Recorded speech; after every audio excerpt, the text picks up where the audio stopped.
So Formula One's gone through quite a big change in the last 15 years or so. The sport's really gone global in terms of where the events are held. But the other thing that's really changed is how people consume the sport, and particularly younger audiences. And now if we talk about millennials, for example, you've got a demographic there where they're young, very savvy with technology, very used to consuming all of their media in a mobile environment.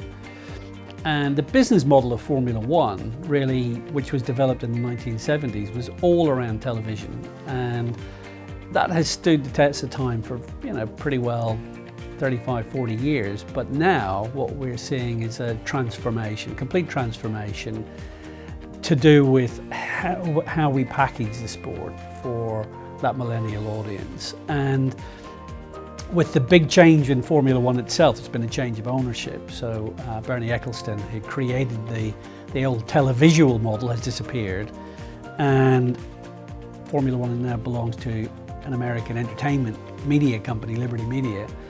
And the guys at Liberty are, it's great news for the sport, because they understand that the younger generation, the millennial generation, the mobile generation, the connected generation, want to be able to consume sport any place, any time, and frankly, how they want to consume it. So if you take a Formula One race, they might want to watch the start, the finish, the big accident in the race, the overtaking maneuver.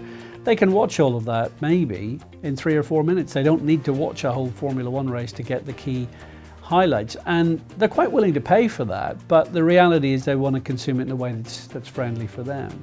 So really the sport's changing really quite dramatically at the moment as we finally address this transformation that's taking place in the media landscape, and really the millennials have helped to drive that focus. So I think that change in the way they view the sport, and also how they interact with it, for example on social media, there's another really profound change. And in 2017, actually, we're really seeing it in a big way, because the new owners of Formula One are allowing all of the teams, all of the drivers, to interact directly from the races with the fans, including on video, on Instagram, on Facebook Live, on, of course, on Twitter as well. And that's quite a seismic shift. So the TV rights are not being threatened by that approach, they're actually being enhanced, because what it's doing is it's making the sport more accessible to the younger generation.